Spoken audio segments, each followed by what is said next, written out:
আসসালামু আলাইকুম। সবাই কেমন আছেন? আশা করি ভালো আছেন। আমিও আলহামদুলিল্লাহ ভালো আছি।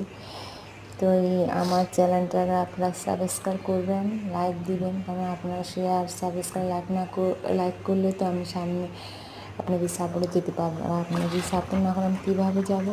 প্লিজ আমার চ্যানেলটা সাবস্ক্রাইব করবেন, লাইক দিবেন, সাপোর্ট করবেন। আর আজকে আমি বিরিয়ানি রান্না করলাম, সোনালি মুরগি রান্না করলাম। আজকে দেখেন আমার এগুলো রান্না, আপনাদেরকে দেখালাম। কেমন হয়েছে অবশ্যই জানাবেন। আর সবাই ভালো থাকেন। আল্লাহ হাফেজ।